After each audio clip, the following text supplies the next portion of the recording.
بسم اللہ الرحمن الرحیم اللہم صلی علی سیدنا مولانا محمد وبارک وسلم وصلی علیہ۔ امید کرتا ہوں تمام ناظرین و سامعین خیر عافیت سے ہوں گے۔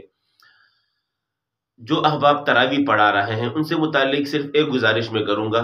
بس اوقات آپ جب تراویح پڑھاتے ہیں، پہلی مرتبہ ہو یا آپ کا دوسری تیسری مرتبہ ہو، یعنی آپ شروع کے ہوں، تو اس وقت آپ سے کچھ ایسی حرکات صادر ہوتی ہیں جو نماز کے لیے منافی ہیں، ان سے نماز فاسد ہو جاتی ہے۔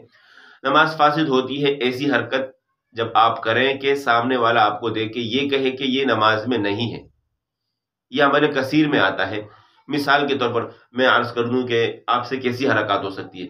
بس اوقات آپ نے دیکھا ہوگا تراویح پڑھانے والوں کو یہ تراویح پڑھا رہا ہے، وہ ایسے کرتا ہے۔ اپنے بچوں کو بھی دیکھا ہوگا جب کسی بڑے کے سامنے جاتے ہیں، استاد کے سامنے جاتے ہیں، تو وہ یہ کر رہے ہوتے ہیں، اس طریقے سے یہ حرکت کرتے ہیں۔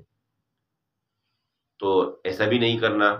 اسی طریقے سے آپ نے دیکھا ہوگا کوئی امام صاحب یا کوئی حافظ قرآن جب تراویح پڑھاتا ہے، وہ پڑھتا بھی رہتا ہے اور یہ بھی کرتا رہتا ہے، اپنی داڑھی میں ہاتھ مارتا رہتا ہے۔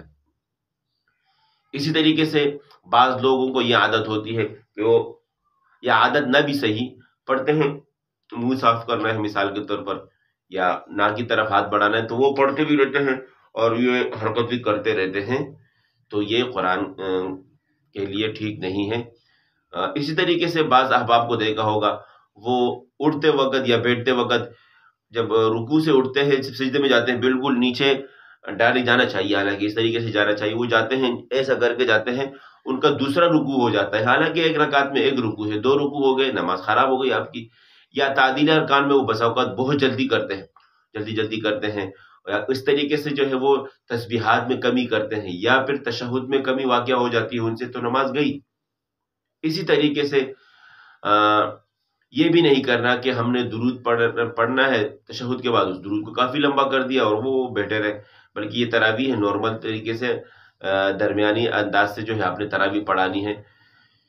اسی طریقے سے بس اوقات کسی اور جگہ جو ہے، یا کوئی جو ہے اپنے ناخن کے ساتھ کھیل رہا ہوتا ہے اور پڑھ بھی رہا ہوتا ہے، یا کسی اور جگہ ان کو خارش ہوتی ہے اور خارش کرتے رہتے ہیں، یہ بھی ٹھیک نہیں ہے۔ یہی باتیں امام صاحب یعنی حافظ قرآن جو تراویح پڑھا رہا ہے اس کے لیے بھی ہے، عام بندوں کے لیے بھی ہے، اور جو سامع ہے قرآن سن رہا ہے اس کے لیے بھی ہے۔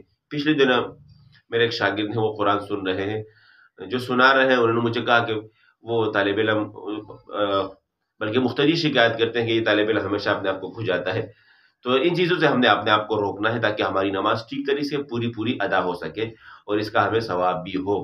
اسی کے ساتھ میں اجازت چاہتا ہوں، اپنا خیال رکھیے گا، اللہ حافظ۔